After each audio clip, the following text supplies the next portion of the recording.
family, welcome back to my channel. My name is Wilhelmina and I'm here with Danny Reacts. And we are super excited to be checking out a video titled The Ultimate Men in Women's Sports Debates. So guys, if you are ready, then let's see this video together.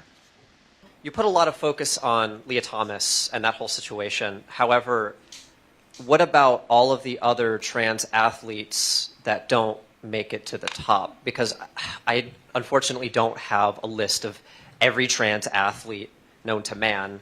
I didn't fully prepare, but what about all of the, because Leah Thomas is one case out of many. So what about the other trans athletes that have transitioned and do participate in sports, but don't make it to the top and are middle of the pack?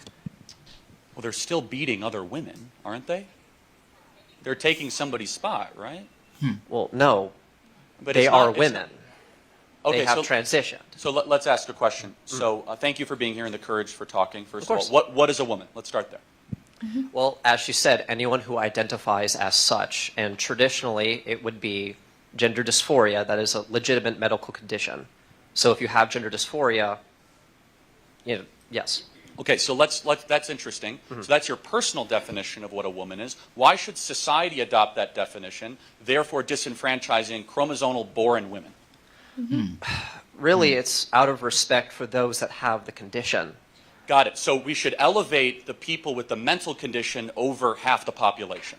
No.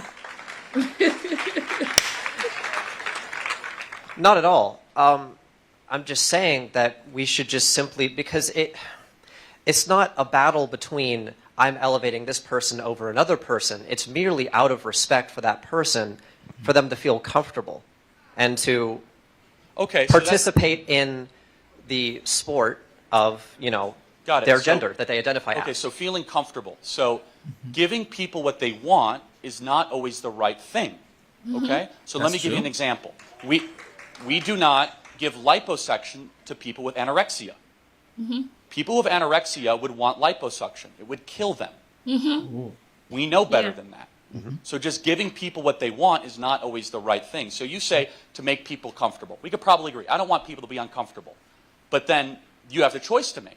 What if all of a sudden you're making half the population uncomfortable and the sport itself is all of a sudden being destroyed and standards as we know it are completely destroyed? So let me ask you a question.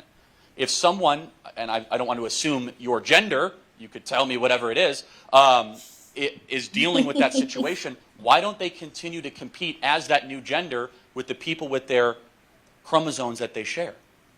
Because they don't identify as such. And I actually, I'm really glad you brought up the example with the, I'm sorry, could I like steer the conversation back towards what you said about comfort? But let me ask you another question. So how people identify matters a lot to you, right? Yes, correct? Of course. Okay, so should we allow adults who identify as toddlers compete in preschool soccer? No. Why? They identify as a child. We want them to be comfortable. No, crazy. that's not a legitimate mental. That's crazy. No. That's a real thing. Having people think that they're in a different body is a real thing. People think that they're dogs. People think that they're cats, and some people think they're children still. They never grow out of it. It's a legitimate mental condition. So shouldn't we accommodate fully grown 50-year-old men who want to play t-ball? As a child. Well, no, because they require a different treatment plan, and this is what I wanted to steer back to. Really? Yes, Okay. I wanted to steer back towards what we talked about with comfort. It is shown, and this is legitimate, those who transition and are treated as the gender that they identify as mentally improve unbelievably, and it is absolutely true. So I hate to break it to you. They're more likely to commit suicide. There's a huge community called Transition Regret. I encourage you to look at it. It has 27,000 members on Facebook of people who make the chemical castration decision to transition, and that's an irreversible decision. It's a growing group of people that say, I was sold a complete bill of goods here. And so, you know, that really is the question, which is, if it's irreversible, and you're citing some study that honestly the data shows exactly the opposite, is that they're more likely to commit suicide, more likely for self-harm, all these sorts of things. What is the proper way to treat it? as I said, the study has not been disproven.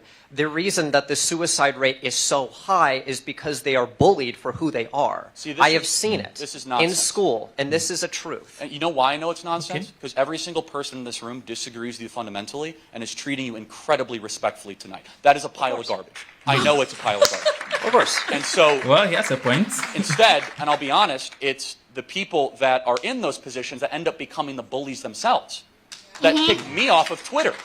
That's, and no offense, but kind of your team is the one that's super like offended that I used a name that Levine used to have. Like, who's the bully in this situation? Well, it's disrespectful to do that because she identifies as a woman. Was and it is just not disrespect. Levine's That is name? why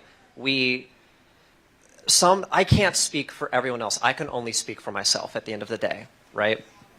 And it's just disrespectful.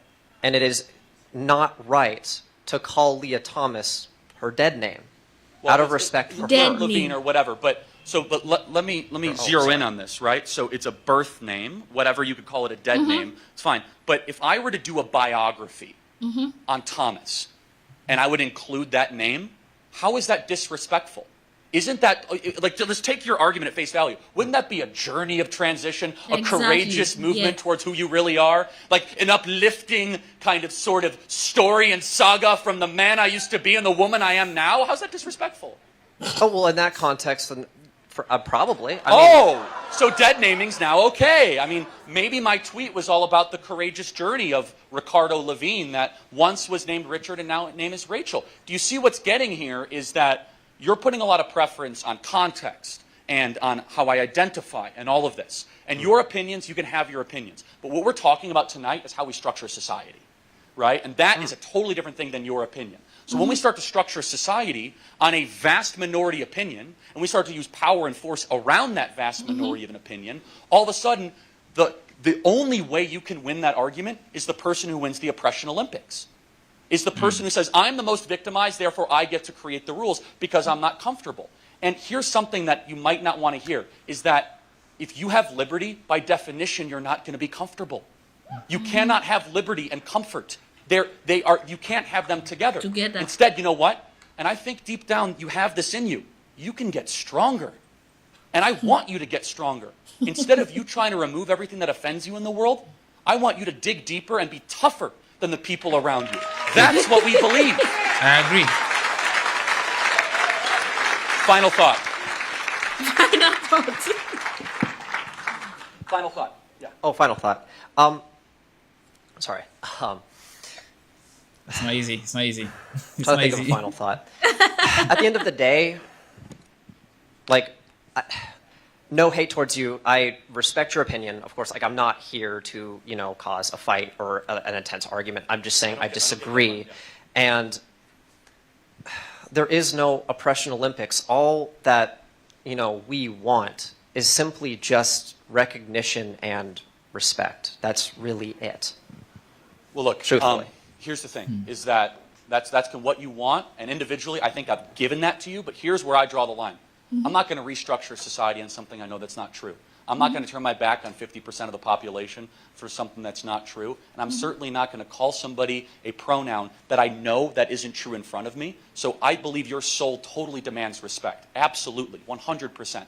But as soon as you then start to get into society and civilization and restructure everything around your feelings, then all of a sudden, it's whoever has the loudest voice and who's willing to use power. And that's where we as conservatives draw the line. I want to thank you for being here tonight, truly. Thank you. Thank you. Thank you for your time. A very strong-willed man. Very, very strong. Very strong-willed man. Personally, I feel this is a very strong debate because it is very sensitive. Women in men's sports and men in women's sports identified as in quotes.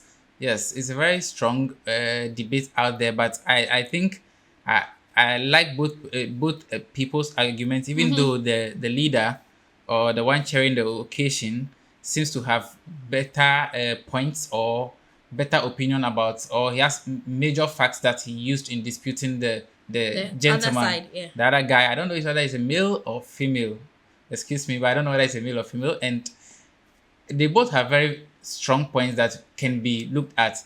But the fact that all they demand is that respect and recognition. Unfortunately, that respect and recognition is what is making the majority feel uncomfortable or unsafe. You can also imagine a guy who walks into a ladies' washroom and because he identifies as a female, he just walk into a ladies' washroom. Well, that's if the ladies agree to it, but I don't think it's going to be a very comfortable feeling. So maybe they should create a special washroom or a special category of sports, relatably, that they can also compete in, so that we all understand how masculine power works in certain ways.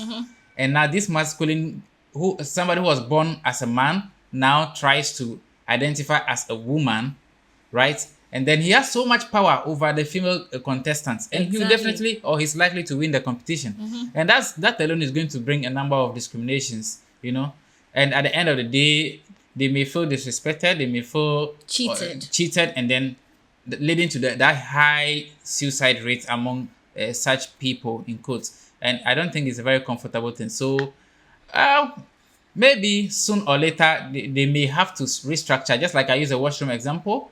They may have to get a special washroom for people who identify as this. If you identify as a woman, you have your special washroom. If you identify as a male, you have your special washroom. If not, this debate, this confusion is not going to end any moment soon. Just like you said, the student has a point when it comes to like making some of these things comfortable for them. This is a lifestyle that they have chosen, even though it's inappropriate in the society and all that. Like they feel, I feel like sometimes it's out of our own judgment and then all that tends to make people want to belong to some of these societies or want to transform. Because you can just imagine a gentleman that has been born with like very feminine and all that. We tend to stigmatize this person, we tend to make fun of them, we tend to say a lot of hurtful things about them. And I think this is what actually make them considering, if I behave girlish, then why don't I just switch into a feminine? Then I know that this is where I fit, even though it becomes inappropriate for society.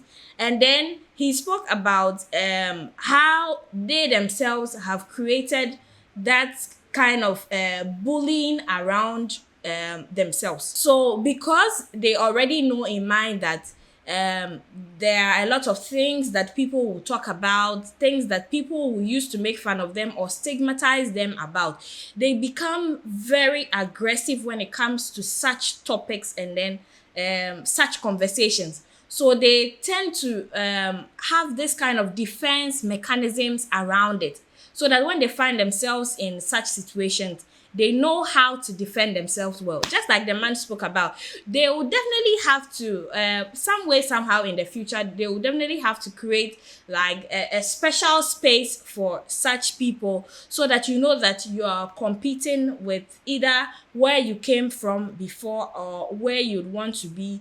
And then they are being judged or being analyzed based on where they belong to. Very sensitive topic. And guys, we what do you think? Let us know in the comment section. Should there be a special space created for them?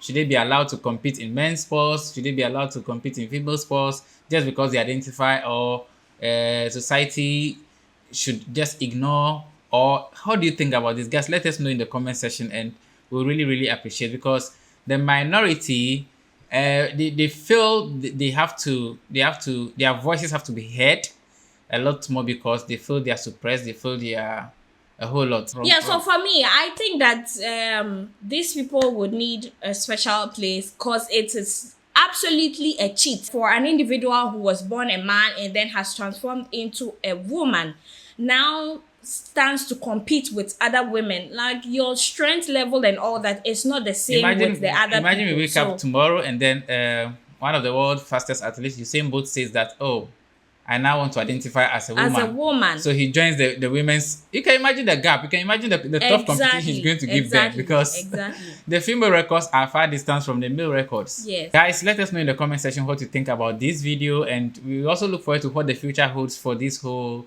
debate about sexuality and then respect and comfort. Yeah. Okay, guys, so thank you so much for joining us watch the ultimate men in women's sport debate. And we are very sure that you enjoyed watching this video yourself. So don't forget to give us a thumbs up, share the video with your friends, subscribe to our channel to join our amazing family. And please leave your recommendations of other debatable videos that you want us to check out on this channel, and we'll gladly do you the honor. Leave your opinions of whatever you think about this video, and just to let you know that this is not a video to disrespect anybody. It's a video that we are sharing our opinions and then hoping that you also share your opinions on the topic. So guys, we'll be so much awaiting you guys with your opinions, suggestions, and everything that you have to say in the comment section. Until next time, I am Wil Sway. I'm Danny Reacts. Your number one music freak. See you. Bye.